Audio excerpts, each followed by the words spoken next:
Let's mic आज का अखबार। नमस्कार, लेट्स माइक में आपका स्वागत है। आज का अखबार के साथ मैं राखी जैन। यहाँ हम देश दुनिया के सबसे बड़े और विश्वसनीय अखबारों से चुनते हैं रिपोर्ट्स जो सिर्फ खबर नहीं, आपकी समझ और सोच को गहराई देती हैं।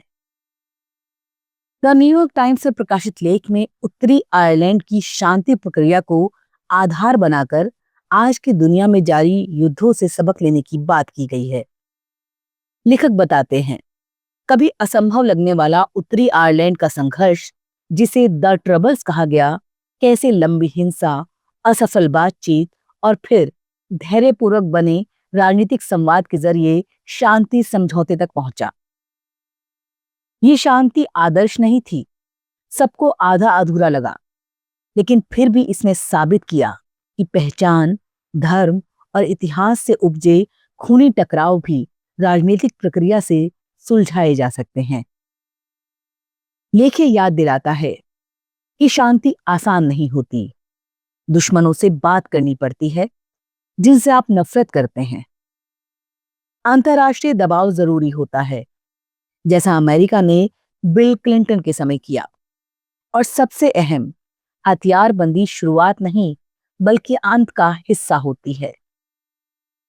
उत्तरी आयरलैंड में IRA के नेताओं को भी शामिल करना पड़ा, जिन्हें कभी आतंकवादी कहा जाता था, क्योंकि बिना उनके असल लड़ाकों को मनाना मुमकिन नहीं था।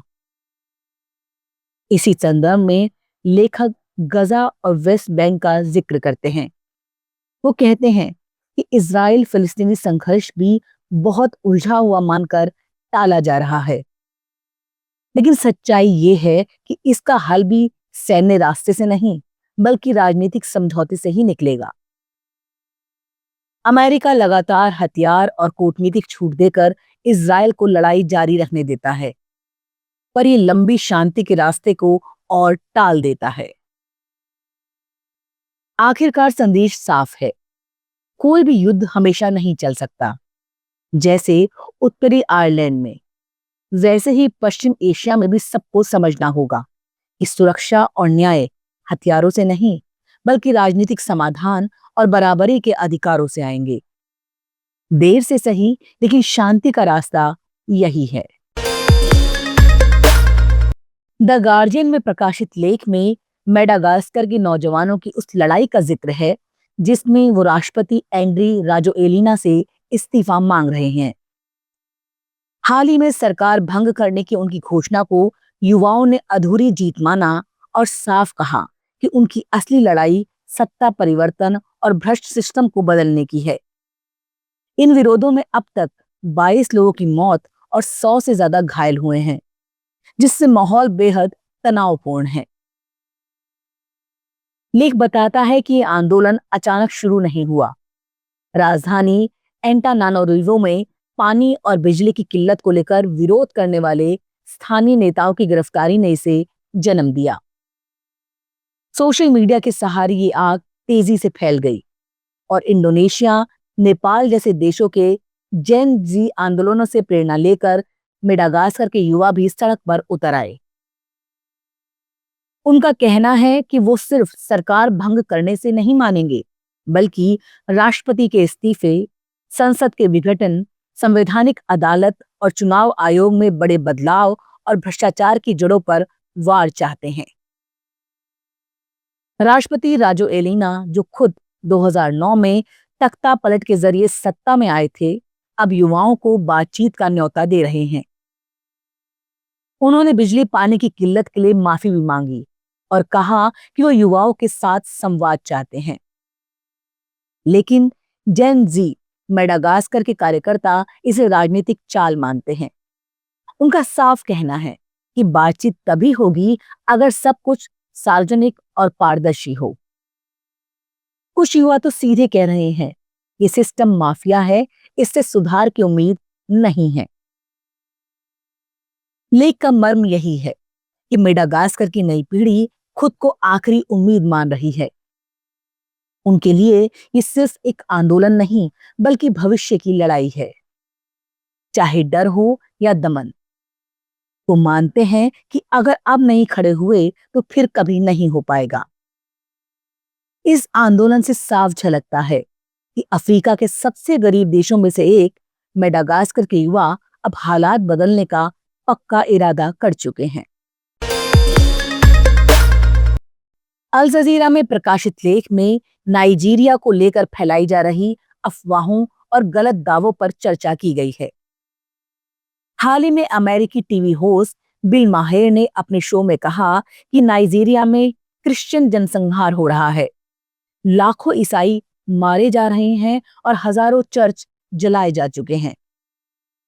लेकिन लेख साफ करता है ये आंकड़े और तस्वीरें तोड़े मरोड़े गए हैं और असली हालात कहीं ज्यादा जटिल हैं। नाइजीरिया की समस्याएं सिर्फ धर्म पर आधारित नहीं हैं, बल्कि जमीन, पानी, जातीय टकराव और अपराध से जुड़ी हैं। लेख बताता है कि नाइजीरिया में बोको हराम जैसे आतंकी गुटों ने मुसलमानों और ईसाइयों दोनों को निशाना बनाया है। असलियत यह है कि उनकी हिंसा किसी एक धर्म पर केंद्रित नहीं, बल्कि हर उस व्यक्ति पर है जिसे वो अपना दुश्मन मानते हैं। कई बार उन्होंने मस्जिदों को भी उड़ाया और मुस्लिम नेताओं की हत्या की। इसी तरह किसान और चरवाहों के बीच झगड़े भी अक्सर धार्मिक नहीं, बल्कि संसाधनों के बंटवारे से जुड़े होते हैं। ऐसे में इसे क्रिश्चियन जनसंहार कहना हकीकत को छिपाने जैसा है। लेख ये भी याद दिलाता है कि नाइजीरिया की राजनीति और सुरक्षा ढांचे में ईसाइयों की बड़ी मौजूदगी है। देश के army chief, navy chief, intelligence और पुलिस प्रमुख तक कई अहम पदों पर ईसाई हैं। यहां तक कि राष्ट्रपति की पत्नी खुद एक ईसाई पादरी हैं। तो ये कहना कि सरकार या राज्य की कोई साजिश ईसाइयों को खत्म करने की है, पूरी तरह गलत है। लेख का मकसद यही है कि नाइजीरिया को लेकर दुनिया में जो सादा सपाट और सनसनीखेज कहानी गढ़ी जा रही है, वो न केवल गलत है, बल्कि खतरनाक भी है। इससे असली समस्याएं जैसे आतंकवाद, जातीय हिंसा, जलवायु संकट और गरीबी ओझल हो रही है। अल जजीरा का कहना है कि नाइजीरिया को समझने के लिए हमें ये मानना होगा कि वहां की लड़ाई धर्म की नहीं, बल्कि सत्ता, संसाधन और अस्तित्व की है।